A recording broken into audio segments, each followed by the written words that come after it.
Last class को हम लोग इलेक्ट्रिक करंट पढ़ रहे थे और वो फोटो के माध्यम से, कहानी के माध्यम से हम लोग रेजिस्टेंस, वोल्टेज और धारा को समझे थे और कुछ हल्के फुल्के प्रश्न बनाए थे जो मुझे याद है कि आप लोग बहुत ही आराम से सारे प्रश्नों का सही जवाब दे दिए थे। तो चलिए आज हम लोग स्टार्ट करेंगे उसके आगे। वोल्टेज को हम लोग किससे नापते हैं? एमीटर से। वोल्टेज को हम लोग किससे नापते हैं? एमीटर से। आप लोग देखे होंगे ऐसा ए लिखा रहता है ना, और ऐसे 1 2 3 4 5 इस टाइप का लिखा रहता है। इसी को हम लोग बोलते हैं एमीटर। एक आइडियल एमीटर का रेजिस्टेंस, एक आइडियल एमीटर का रेजिस्टेंस 0 होता है।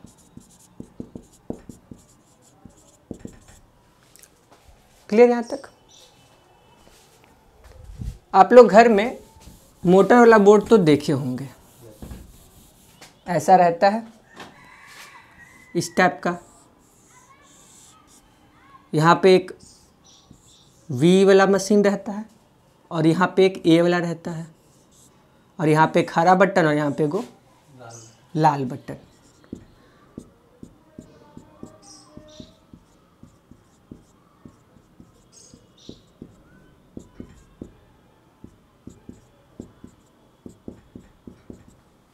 आज हम लोग इसी को समझेंगे। आज की क्लास में बेसिकली हम लोग धारा क्या होता है, विद्युत धारा क्या होता है, पोटेंशियल क्या होता है, पोटेंशियल डिफरेंस क्या होता है, रेजिस्टेंस क्या होता है, इन सभी बातों को समझेंगे। तो थोड़ा सा आज की क्लास में ध्यान देंगे, हल्का सा यहाँ पे 10-15 मिनट फोकस करेंगे तो आपको सब कुछ क्लियर हो जाएगा, क्योंकि उसकी आत्मा को समझना महत्वपूर्ण है कि इलेक्ट्रिक करंट का आत्मा आखिर है क्या। तो ये वाला बोर्ड तो आप लोग सब घर देखे ही होंगे, मोटर में जो लगा रहता है अधिकतर। लेकिन बच्चों लोग को ये वाला क्यों लगल ही तो पता नहीं चलता काहे लगी दिल है।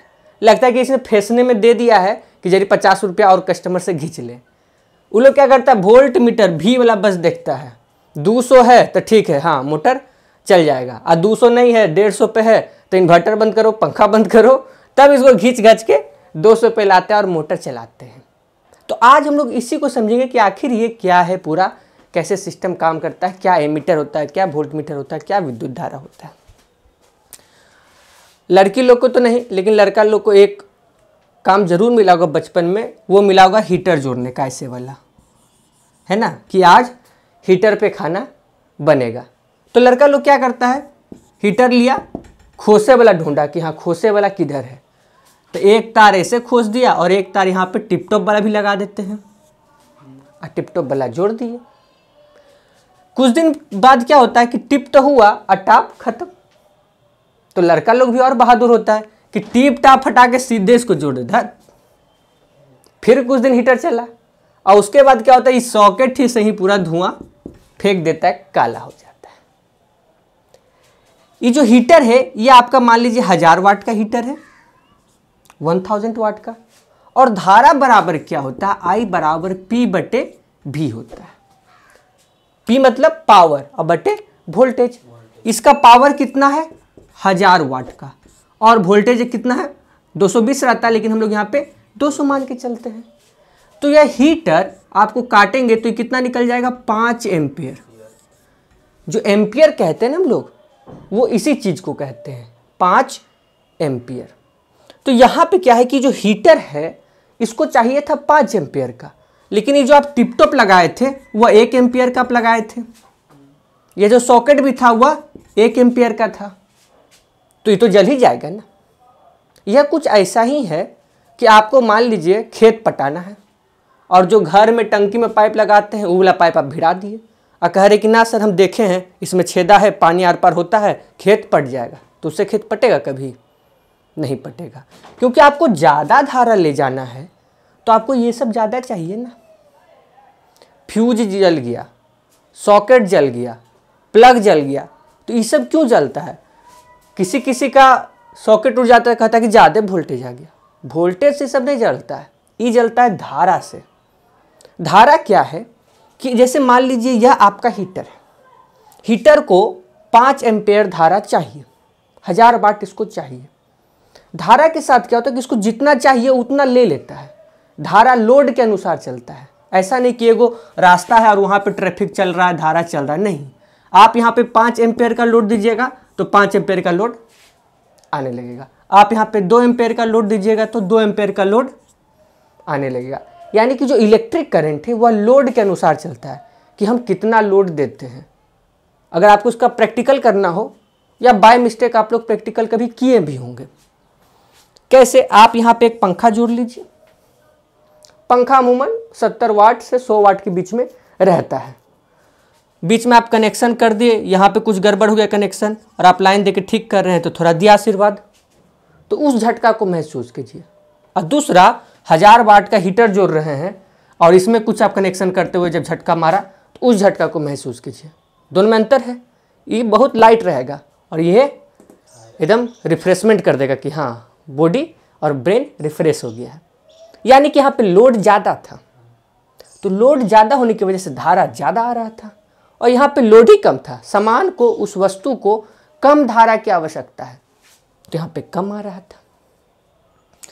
आप लोग जब घर बनता है तो शुरू में हुआ कि हाँ बाबूजी घर बना रहे तो घर बनेगा, तो बुलाते बिजली वाला को, तो बिजली वाला बोलता है कि हाँ कई गो पंखा है, कई गो लाइट है। वो बताता नहीं है, कहे कि बताएगा तो उसका तो फिर नौकरी चल जाएगा ना, सब काम खुद आदमी कर लेगा।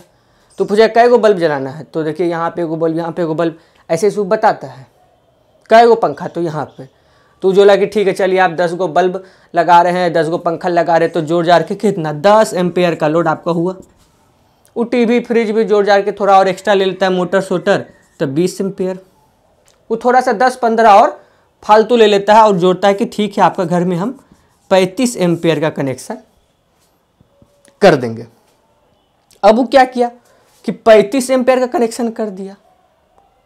कुछ साल बाद क्या हो गया कि कुछ लड़का लोग का नौकरी लग गया, तो नौकरी लगने के बाद फिर लॉटरी के रूप में पैसा आ जाता है। तो हुआ कि एक ऊपर एक और तल्ला बन जाएगा, तो ऊपर एक और तल्ला बन गया। फिर से सब लाइट, पंखा, फ्रिज उरिज सब बढ़ गया। पहले पंखा था, अब एसी लग गया और सारा यही 35 एम्पेयर पे आप लोड डाल दिए। और लोड आपका जो था ओवरऑल, अब पूरा घर का लोड मान लीजिए हो गया है 55 एम्पेयर। और आपका जो मेन सिस्टम है जहाँ पे बड़ा सा लगा रहता है वो आपका 35 एम्पेयर का पहले वाला लगा के गया था। ज़्यादा धारा खींचेगा, पहले क्या होगा, जो फ्यूज होगा वह उड़ जाएगा। फ्यूज वोल्टेज के कारण नहीं उड़ता, फ्यूज धारा के कारण उड़ता है। फ्यूज का अपना क्षमता है कि हाँ इतना धारा हमसे प्रवाहित हो सकता है, ज़्यादा धारा गया तो वह उड़ जाता है। तो एक बार उड़ा तो कोई बात नहीं, चलो एक बार उड़ा तो आदमी मेहनत करके उसको कस देता है। फिर 2 दिन बाद उड़ गया, तब मन खिसिया के क्या करते हैं उसमें और मोटा तार दे देते हैं। फिर 2 दिन बाद उड़ गया तो तीसरी बार क्या करते हैं, फ्यूज यूज कटाओ, सीधे जोड़ दो, सीधे दोनों को जोड़ देते हैं। और क्या होता है, सीधे जोड़ देने के 10 दिन बाद का तो जो मेन बोर्ड रहता है वही जय हिंद बोल के धुआं दे देता है, बोलता है कि मालिक हम अब चले।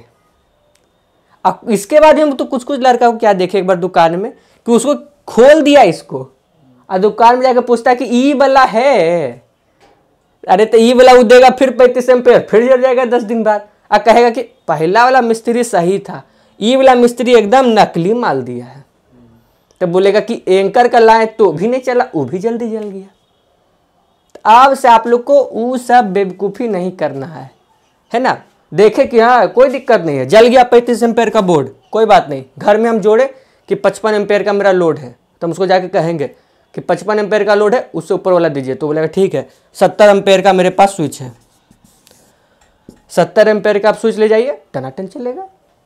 हम तो कुछ लड़का लोग को देखते हैं कि सोचता है कि एक ही स्विच में कूल पंखा के तार हिला दे, है ना। घर में आप लोग कैसे इसको प्रैक्टिकल करते हैं कि ये एगो बोर्ड है, अब यहाँ पे टीवी भी चलाना है, पंखा भी चलाना है, आयरन भी चलाना है, कुछ नहीं, सब छील छाल के टीवी के तार डाल दिए, पंखा के तार डाल दिए, सब के तार इसी में दे दिए। तो 2 दिन बाद मालिक हम चले, अब मेरा दिन पुड़ गया। क्यों? क्योंकि ये स्विच था बेचारा 2 एम्पेयर का, आप इस पर लोड डाले हुए 3 एम्पेयर का, तो जय हिंद ना बोल जाएगा। तो आप लोग समझ रहे कि किस तरह से धारा कार्य करता है। ये सब जो कहानी सुनाई किसके लिए सुनाए, धारा को समझने के लिए हम लोग कहानी सुनाए।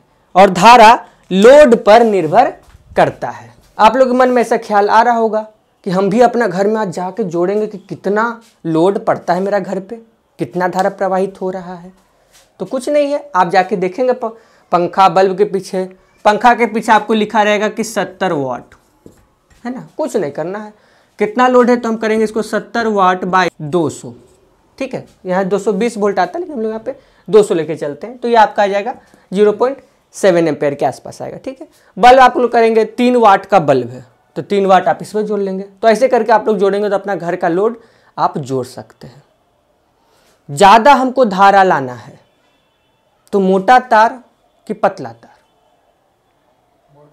मोटा तार, है ना। आप लोग कुछ को लगता होगा कि घर में इतना रंग बिरंगा तार हम काहे बिछा रहे हैं, कहीं मोटा कहीं पतला, सब जगह हम मोटे बिछा दें, कोई दिक्कत नहीं है। आपको पंखा चलाना है, पंखा आपका मान लीजिए 0.7 एम्पेयर पे चल रहा है और आप यहाँ पे एसी वाला मोटका तार भिड़ा दिए जो 5 एम्पेयर का लोड को भी ले सकता है, चलेगा, कोई दिक्कत नहीं है। लेकिन ये तो वही बात हो गई, मूर्खता वाली बात हो गई कि जहाँ पे काम 50 रुपया का हो रहा है वहाँ पे आप 500 रुपया खर्च कर रहे हैं। तो घर में सबसे मोटा तार आपको कहाँ मिलेगा? जहाँ से हम पोल से लाइन खींच के लाते हैं, क्योंकि पूरा धारा तो उसी से होके आता है, उसके बाद फिर वह बटता है इधर उधर, घर में डिस्ट्रीब्यूट हो जाता है। तो इससे आप लोग समझे धारा के बारे में कि धारा क्या होता है, कैसे कार्य करता है।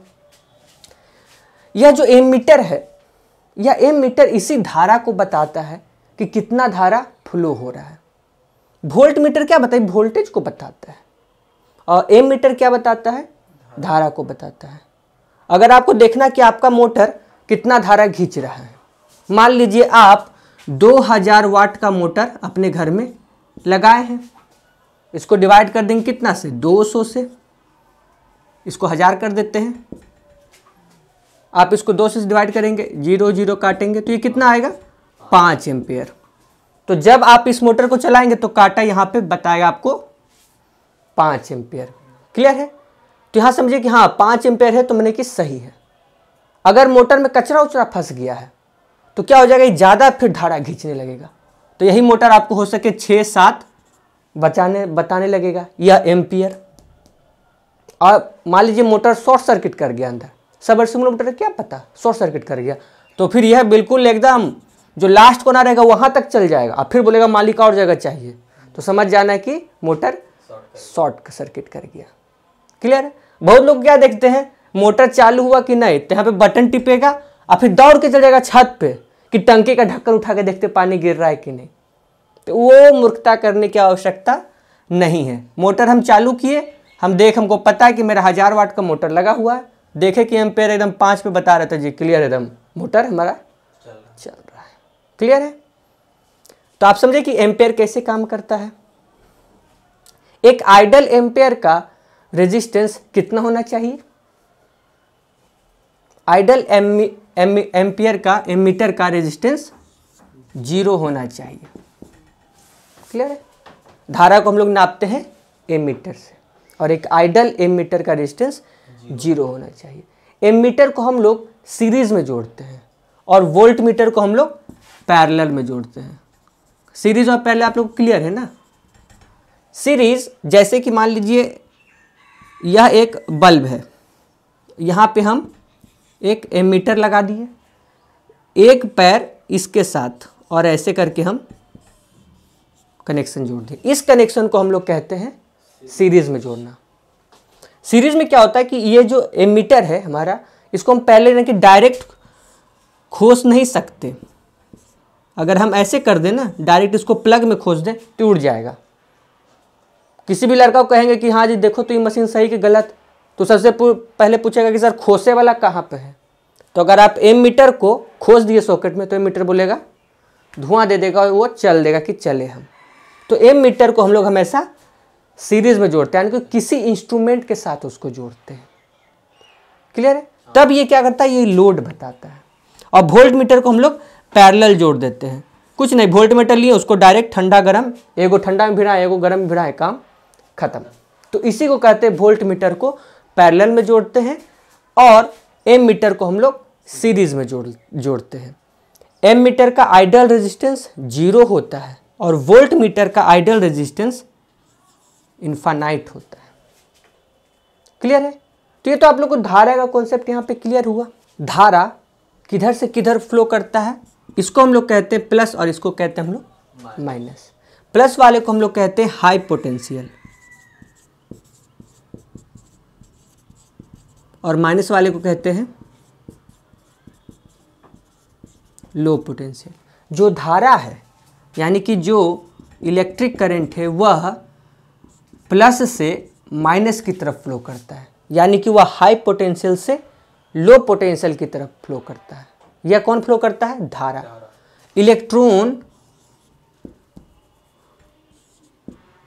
इलेक्ट्रॉन लो पोटेंशियल से हाई पोटेंशियल की तरफ फ्लो करता है, यानी कि इलेक्ट्रॉन यहाँ माइनस से प्लस की तरफ फ्लो करता है, और प्रोटॉन हाई पोटेंशियल से लो पोटेंशियल की तरफ फ्लो करता है। क्लियर है? इसी को हम लोग पढ़े थे। इलेक्ट्रिक करंट क्या है? Rate of flow of charge. और इसी को पिछले क्लास में जो हम लोग सवाल बना रहे थे तो कहे थे ना, इलेक्ट्रॉन और प्रोटॉन कि जो फ्लो हो रहा है, क्या फ्लो हो रहा है? तो सिर्फ इलेक्ट्रॉन नहीं, क्या है? प्रोटॉन भी है।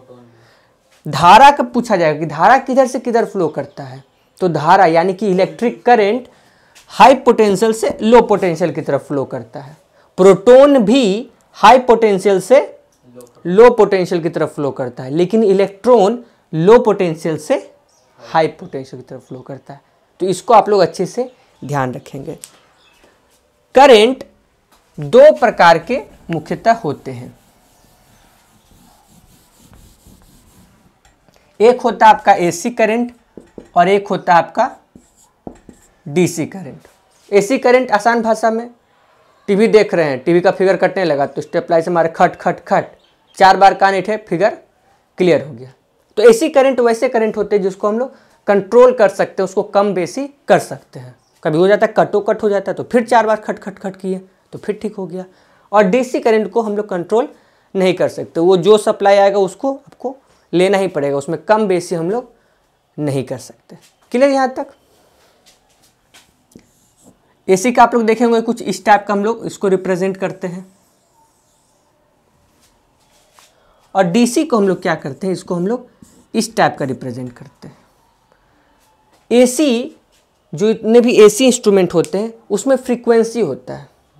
फ्रीक्वेंसी हम लोग पहले भी पढ़ चुके हैं वेव में, यानी कि वो दोलन करता है। आप इंडिया में किसी भी इंस्ट्रूमेंट को देखेंगे तो उसमें लिखा रहेगा 50 हर्ट्ज, यानी कि हम लोग के यहाँ जो इलेक्ट्रिक सप्लाई होता है वो 50 हर्ट्ज पे होता है, 220 वोल्ट 50 हर्ट्ज पे होता है। तो यह होता है एसी। डीसी में फ्रीक्वेंसी नहीं होता, वो सिमिलर चलता है। आप लोग छोटा सा पंखा देखे होंगे जिसमें डायरेक्ट मोटर से चलाते हैं, छोटा सा मोटर लगा रहता है, बैटरी से चलाते हैं। उस पंखा में क्या होगा, आप जितना लंबा तार लगाइएगा पंखा उतना धीरे चलेगा, है ना। जब लाइन उतना अच्छा नहीं था तो पहले आता था गंगा मैया और शक्तिमान, तो बैटरी पे चलता था गंगा मैया, है ना। तो उसमें क्या होता था कि अगर फिगर कट रहा है तो गया बैटरी, आप उसमें कुछ नहीं कर सकते। लेकिन एसी में वैसा दिक्कत नहीं है, एसी में कट गया तो बढ़ाइए ठीक हो जाएगा। डीसी में आप उसको डीसी में हम लोग धारा को कंट्रोल नहीं कर सकते, उसको बढ़ा नहीं सकते, उसको घटा नहीं सकते। इससे एक सवाल बन सकता है कि एसी ज़्यादा खतरनाक है कि डीसी ज़्यादा खतरनाक है? कौन ज़्यादा खतरनाक है? एसी ज़्यादा खतरनाक है। क्यों? एसी क्या है, आपको √2 टाइम्स बढ़ा के मारता है। अगर घर में 220 वोल्ट सप्लाई हो रहा है तो √2 यानी कि इंटू 1.44 होगा, तो इसको आप कीजिएगा तो ये लगभग आ जाएगा आपका 308 वोल्ट। यानी कि जो 220 वोल्ट कहते हैं ना कि 220 वोल्ट का सप्लाई हो रहा है एसी सप्लाई, तो ऐसा नहीं कि कांस्टेंट 220 वोल्ट है, ये कभी कभी 308 भी गया है और ये कभी कभी 0 भी हुआ है। ये जो हम लोग फ्रीक्वेंसी बना रही है क्या है, इसका मीन पोजीशन है। तो क्या है, यह एक दोलन में 3 बार यह 0 हुआ है। ये बल्ब लग रहा है कि बल्ब लगातार जल रहा है, लेकिन बल्ब लगातार नहीं जल रहा, क्योंकि अगर ये 50 हर्ट्ज का एसी के सप्लाई पे अगर ये बल्ब जल रहा है तो इसका मतलब कि एक दोलन में 3 बार 0 हो रहा है, तो 50 दोलन में 150 बार 0 हुआ, तो 150 बार, 1 सेकेंड में यह बल्ब 150 बार बुझता है और जलता है। लेकिन हम लोग उसको नहीं देख पाते बिकॉज ऑफ दृष्टि निर्बंधता। उसको हम लोग लाइट में पढ़े थे ना, इसी कारण लोग फिल्म वगैरह भी देखते हैं। पंखा घूम रहा है तो बीच का डायना का जो गैपिंग रहता है गायब हो जाता है। तो ये सब इसी कारण होता है। तो इस टाइप से ये ज़्यादा खतरनाक है। लेकिन डीसी में क्या है कि यह अगर 220 का सप्लाई दे रहे हैं तो कांस्टेंट आपको 220 वोल्ट का झटका देता है, ये रुकता नहीं है। एसी में करंट मारेगा तो ऐसे आदमी करेगा, 200 वोल्ट में वो कुछ नहीं, वो साथे एकदम लेके चलेगा, जब तक है तब तक वो लेके चलता चलेगा। तो इस कारण ये ज़्यादा खतरनाक है। दोनों खतरनाक है, लेकिन सवाल पे फर्क पड़ता है कि सवाल क्या पूछ रहा है। एसी क्या है कि मारेगा √2 टाइम्स बढ़ा के मारेगा, लेकिन 3 बार आराम भी तो देगा। और डीसी में कोई आराम नहीं, संगे संग मालिक चलिए, इसका ये स्थिति है। क्लियर यहाँ पे? तो आप लोग देखिए कि एसी ज़्यादा खतरनाक कि डीसी, तो सवाल पे डिपेंड करता है। अब पूछेगा कि एसी डीसी से ज़्यादा खतरनाक है क्यों, तब उसमें जवाब देंगे क्योंकि एसी √2 टाइम्स बढ़ाकर मारता है।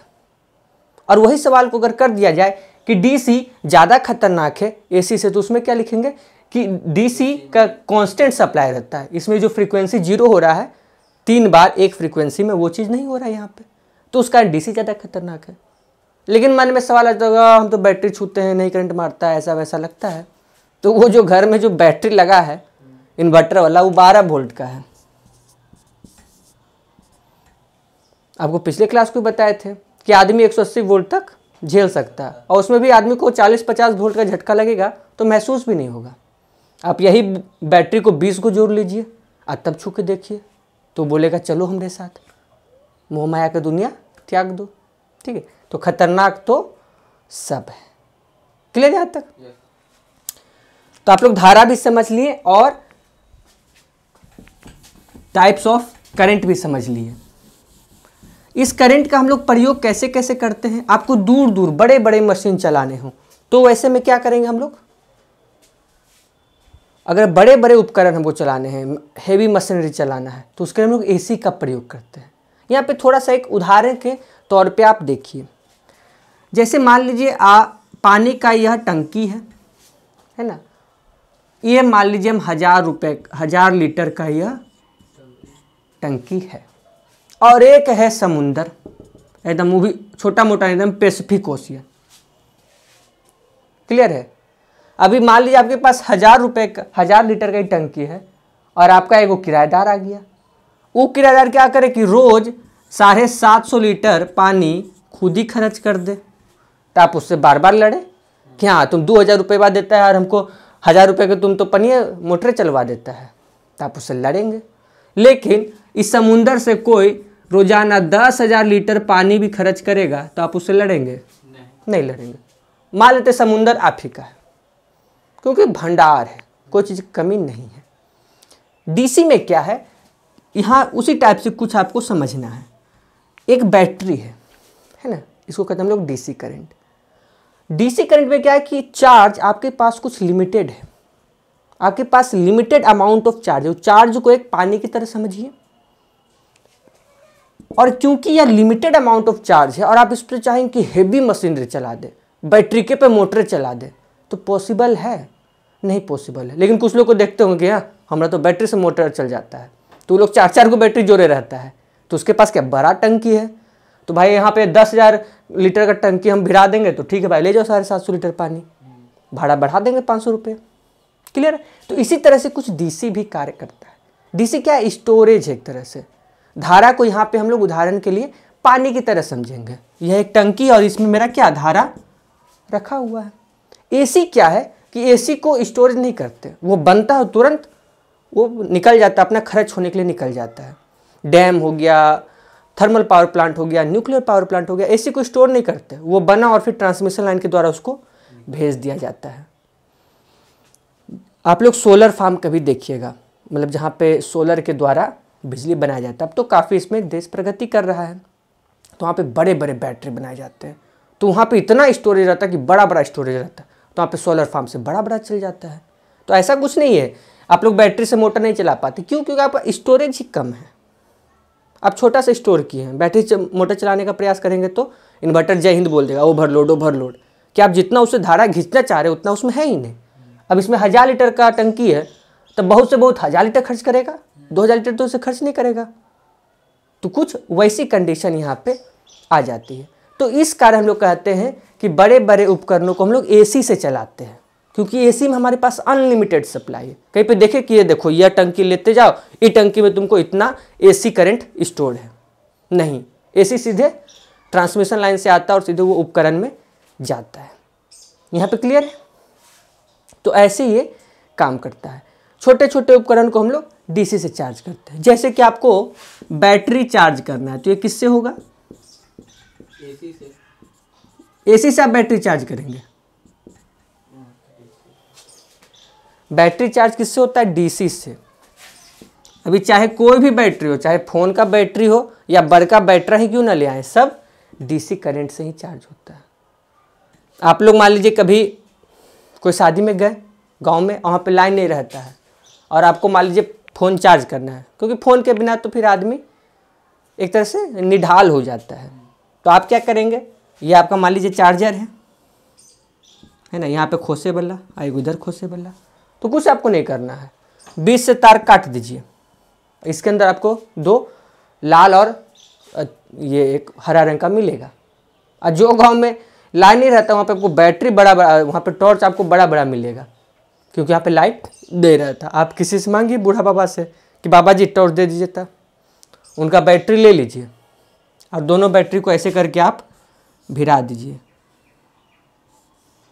और आपका जो चार्जर का है हरा तार, लाल तार ऊपर पॉजिटिव में सटाइए और हरा तार आप उसको ऐसे नेगेटिव में सटाइए। तो आपका फ़ोन का 2 घुट्टी बढ़ जाएगा और इनका बैटरी 2 घुट्टी कम जाएगा। तो यहाँ पे आपको चार्जर की आवश्यकता नहीं पड़ी। जब भी फ़ोन चार्ज करते हैं तो उसके लिए अडेप्टर ढूंढते हैं। वो अडेप्टर क्या है? वो यही करता है, एसी करंट को डीसी में कन्वर्ट करता है। आप लोग कभी ये एक्सपेरिमेंट करेंगे, कोई ख़राब चार्जर होगा तो चला के देख लेंगे। तो जितने भी चीज़ जहाँ भी आपको दिख रहा है कि चार्ज हो रहा है, वहाँ पे वह क्या करता है? डिवाइस, उस डिवाइस एसी को डीसी में कन्वर्ट करता है। किसी में वो चीज़ बाहर होता है, किसी में वही यूनिट अंदर होता है।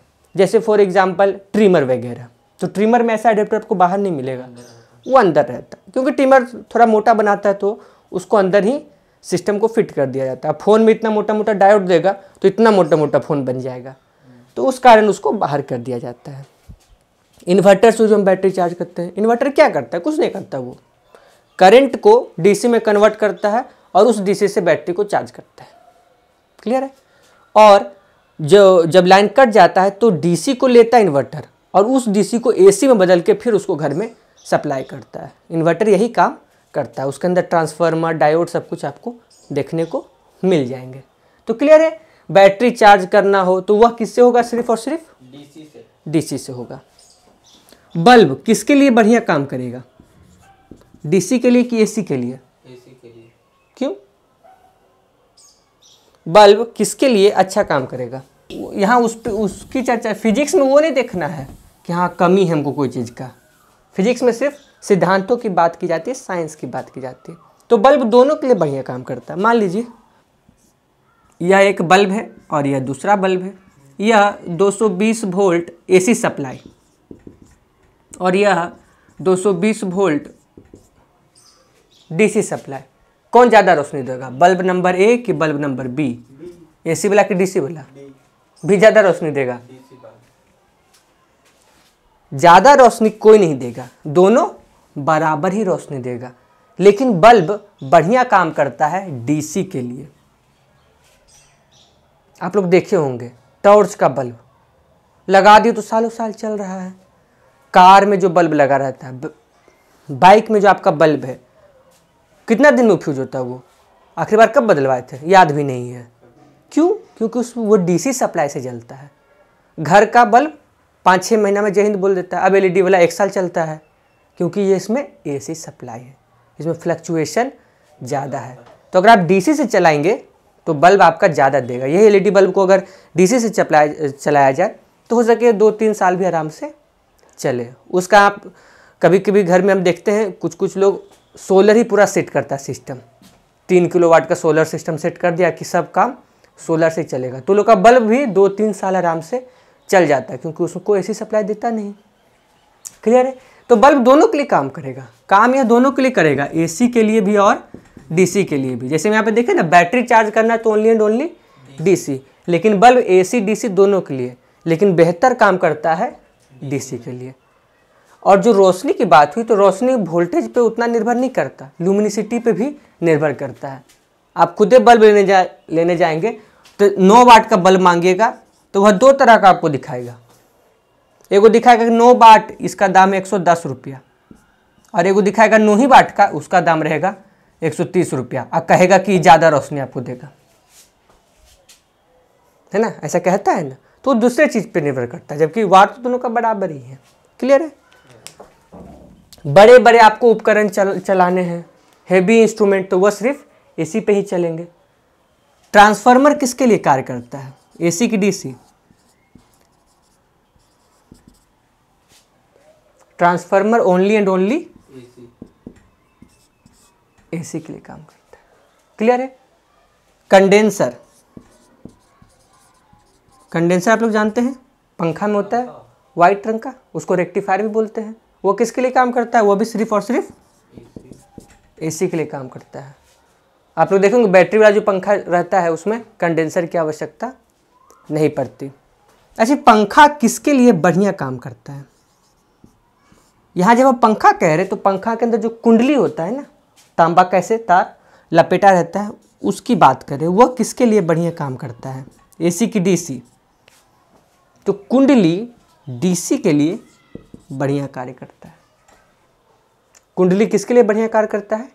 डीसी के लिए। हालांकि चलता दोनों पे है, लेकिन जैसे पंखा में देखे ना हम लोग, ये बल्ब में देखे ना, डीसी के लिए बढ़िया कार्य करता है, उस कारण पंखा डीसी के लिए अच्छा कार्य करता है। इसीलिए लोग कहते हैं कि छोटे छोटे उपकरण डीसी के लिए बढ़िया काम करते हैं और लंबा भी चलते हैं, एसी के लिए थोड़ा सा दिक्कत हो जाता है। तो क्लियर है? आप लोग धारा समझे। नेक्स्ट हम लोग समझेंगे पोटेंशियल। इसी को हम लोग क्या कहते हैं? विभव। पोटेंशियल क्या है? पोटेंशियल एक स्थिति है, एक कंडीशन है जो यह बताता है कि कोई बॉडी चार्ज को ग्रहण करेगा या त्याग करेगा। फिर से हम लोग इसको समझने के लिए वही पानी और टंकी का उदाहरण लेते हैं। यह टंकी है, अभी टंकी खाली है, तो इसमें मोटर चलाएंगे तो ये पानी को ग्रहण कर लेगा, और टंकी का कंडीशन है कि टंकी डबाडब भरा हुआ है, तो फिर ये ग्रहण नहीं करेगा, जो आएगा वो बाहर गिर जाएगा पानी। इसीलिए कहते हैं कि विभव यानी कि पोटेंशियल एक स्थिति है, वह एक कंडीशन है जो यह बताता है कि कोई भी बॉडी चार्ज को ग्रहण करेगा या फिर त्याग करेगा। क्लियर है? जैसे मान लीजिए यह एक बॉडी है और यह एक दूसरा बॉडी है। हम लोग यहाँ पे 2 बॉडी को यहाँ पे बना दिए, इसका नाम रख देते हैं बॉडी ए और इसका नाम रख देते हैं बॉडी बी। इस पोटेंशियल को हम लोग किससे डिनोट करते हैं? वोल्टेज से। वो फिगर आप लोग याद करने का प्रयास कीजिए। वोल्टेज क्या करता है? काम करता है कि वो धकेलने का काम करता है, जितना ज़्यादा वोल्टेज धारा उतनी दूर तक जाएगा। यह एक बॉडी ए है और यह बॉडी बी है। मान लीजिए यह ए 18 वोल्ट का है और बी 10 वोल्ट का है। क्लियर है? तो चार्ज बी से ए की तरफ कि ए से बी की तरफ? तो चार्ज ए से बी की तरफ, क्योंकि इसमें ज़्यादा है ना। कैसे? मान लीजिए आपको 102 डिग्री का बुखार धरा हुआ है और अपना दोस्त को कहे कि देखो तुमको बुखार धरा हुआ है, तो आग धरा कहे ठंडा है, और हमको इतना बुखार है, इसको ठंडा लग रहा है, तो आपको दोस्त को खुद 105 डिग्री बुखार है, तो उसको तो ठंडा ही लगेगा। तो वही कंडीशन यहाँ पे भी है, क्योंकि इसका कम है, उस कारण इधर से चार्ज छोटका से बड़का की तरफ फ्लो करेगा। क्लियर है? यानी कि यह स्थिति बता रहा है, इसके मुकाबले में इसका स्थिति क्या है? कम है, तो यह चार्ज को ग्रहण करेगा बी। मान लीजिए यहाँ पे अगर 100 वोल्ट हम कर दें तो अब क्या होगा? अब बी ए को चार्ज करने लगेगा। क्लियर है? तो आपको ऐसे मान लीजिए सवाल पूछा जाए, इसको मिटा देते हैं, कि एक बॉडी ए है और एक बॉडी बी है, दोनों में आकार अलग अलग, दोनों का आकार अलग अलग है, लेकिन फिर भी दोनों को सटाने से चार्ज का ग्रहण या त्याग नहीं होता। क्यों? क्योंकि दोनों में वोल्टेज बराबर है। यह भी मान लीजिए अगर 18 वोल्ट है तो यह भी 18 वोल्ट है। क्लियर है। लेकिन दूसरा कंडीशन ये हो सकता है कि एक बॉडी ए है और दूसरा बॉडी बी है और दोनों सेम साइज का है। इस कंडीशन में क्या है, दोनों का आकार सेम है। तो ऐसे में अगर मान लीजिए चार्ज का ट्रांसफर नहीं हो रहा तो इसका मतलब ये हुआ कि दोनों यह भी 10 वोल्ट का और यह भी 10 वोल्ट का, और क्योंकि साइज बराबर है तो चार्ज भी बराबर ही होगा। टंकी की हम लोग उदाहरण की बात किए थे ना। अब यह 1000 लीटर का टंकी है और यह भी 1000 लीटर का टंकी है, तो दोनों में चार्ज कितना होगा, बराबर होगा। तो यहाँ पे दो तरह के प्रश्न आपको बन सकते हैं अच्छे लेवल के। पहला पूछेगा कि अगर दो बॉडी असमान आकार का यानी कि डिफरेंट साइज है लेकिन दोनों में चार्ज का ट्रांसफर नहीं हो पाता तो दोनों में क्या समान होगा, तो उसमें टिक मारेंगे पोटेंशियल, दोनों का पोटेंशियल समान होगा। अगला क्वेश्चन पूछ जाएगा कि दो बॉडी का आकार एक बराबर है, समान साइज का है और दोनों में चार्ज ट्रांसफर नहीं हो रहा तो दोनों में क्या समान होगा, तो उसमें दो चीज समान होगा, एक तो चार्ज होगा और दूसरा पोटेंशियल होगा। इसी पोटेंशियल को हम लोग वोल्टेज से लिखते हैं। अब वोल्टेज क्या बताता है कि कितना दूर जाएगा। क्लियर है। और पोटेंशियल की परिभाषा क्या है, विभव की परिभाषा क्या है, यह एक स्थिति है जो यह बताता है कि कोई बॉडी चार्ज को ग्रहण करेगा या फिर त्याग करेगा। यहां तक क्लियर है। एक और टर्म आप लोग सुने होंगे, पोटेंशियल डिफरेंस। इसी को हम लोग हिंदी में कहते हैं विभवांतर।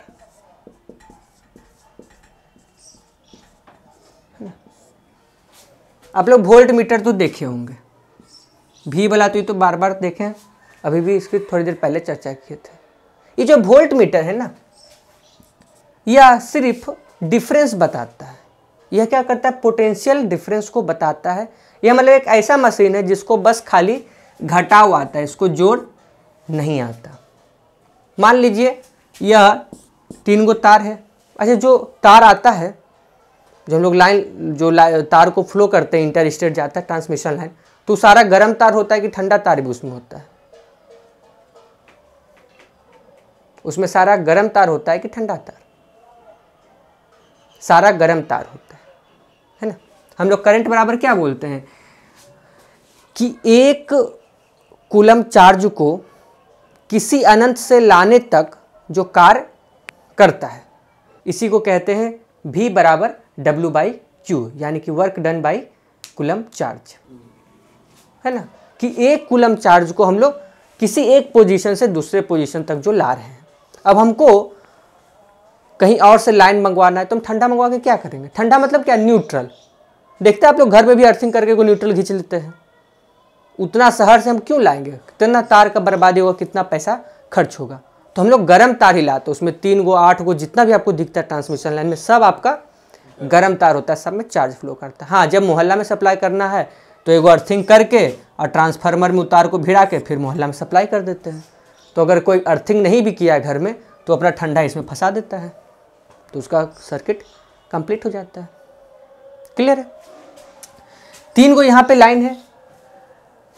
वोल्ट मीटर क्या करता है कि अंतर बताता है, इसको सिर्फ घटाव आता है, जोर और इसको नहीं आता। और ये बाय डिफॉल्ट क्या करता है, इसमें आप 2 तार, एक मान लीजिए यह लाल तार आप भिड़ा दिए और यह मान लीजिए लाल तार है और यह मान लीजिए एगो ठंडा तार आप लगा दिए। अब दोनों इसमें तीनों जिंदे तार है, यानी कि 220 वोल्ट, ये भी 220 वोल्ट। तो वोल्ट मीटर क्या करता है, सब्ट्रैक्ट कर देता है एक को, और ये बाय डिफॉल्ट एक कनेक्शन को प्लस की तरह जोड़ेगा और एक कनेक्शन को माइनस की तरह लेता है। तो ये क्या करेगा, 220 वोल्ट माइनस 220 वोल्ट ऐसे करेगा, तो ये बता देगा 0 वोल्ट। इसका काटा इधर 0 की तरफ बता देगा। लेकिन यहाँ पे अगर आप छुइएगा तो लाइन आपको मारेगा। होता है कभी कभी आप दोनों एक ही गर्म तार में दोनों को डाल दिए हैं, तो ये बताएगा वोल्ट मीटर 0, लेकिन इसका मतलब ये नहीं कि लाइन नहीं है। कोई अगर छुएगा तो उसको लेके चल देगा कि मालिक चलिए मेरे साथ। क्लियर है। अगर इसको दूसरा आप जिंदा तार में डाल दिए, दूसरा वाला भी क्या है, ये भी जिंदा तार ही है, तब ये क्या करेगा, यह क्या करेगा कि 220 माइनस 220 वोल्ट का ये जोड़ेगा। इसका सब्ट्रैक्शन इतना बढ़िया है कि माइनस माइनस प्लस कर लेगा और ये हो जाएगा 220 plus 220 is equal to 440 volt, है ना। तो कोई नहीं हो कभी स्कूल गया वो भी कहता है कि लगता है कि 440 हो गया है कहाँ, ऐसा कहता है ना, इसी का हम कहता है। क्लियर है। इसी के हम लोग क्या करते हैं कि एक को हम लोग गर्म में जोड़ते हैं और दूसरा को हम लोग ठंडा में डाल देते हैं। तो इससे क्या होता है कि 220 माइनस 0 होता है, यानी कि 220 माइनस 0, तो आंसर क्या आ जाता है हमारा 220 वोल्ट। यही काटा बताता हम लोग का 220। क्लियर है। थोड़ा बहुत फ्लक्चुएशन होते रहता है, इसी को हम लोग कहते हैं पोटेंशियल डिफरेंस। यह क्या बता रहा है, पोटेंशियल डिफरेंस को बता रहा है। अब दोनों का परिभाषा को ध्यान से सुनेंगे। पोटेंशियल यानी कि विभव यह बताता है कि कोई बॉडी चार्ज ग्रहण करेगा या त्याग करेगा। लेकिन पोटेंशियल मतलब वो एक स्थिति है, वह बताता है कि एक स्थिति है जो बताता है कि कोई भी बॉडी चार्ज को ग्रहण करेगा या फिर त्याग करेगा। लेकिन पोटेंशियल डिफरेंस यह बताता है कि चार्ज एक बॉडी से दूसरे बॉडी जाएगा कि नहीं जाएगा। आसान भाषा। क्लियर है। तो आपको पोटेंशियल भी समझ में आ गया और पोटेंशियल डिफरेंस भी समझ में आ गया। धारा भी हम लोग समझे और हम लोग टाइप ऑफ करंट को बारे में भी समझे। आज एक और छोटा सा हम लोग टॉपिक समझ लेंगे, रेजिस्टेंस, जिसको हम लोग कहते हैं प्रतिरोध। प्रतिरोध यानी कि रेजिस्टेंस मतलब जब धारा जिससे प्रवाहित होती है, तो जब प्रवाह होता है तो उसका विरोध होता है, धारा का विरोध होता है। तो वह जो विरोध हो रहा है ना, उसी को हम लोग कहते हैं रेजिस्टेंस, उसी को हम लोग कहते हैं प्रतिरोध। रेजिस्टेंस का एसआई मात्रक क्या होता है, ओम।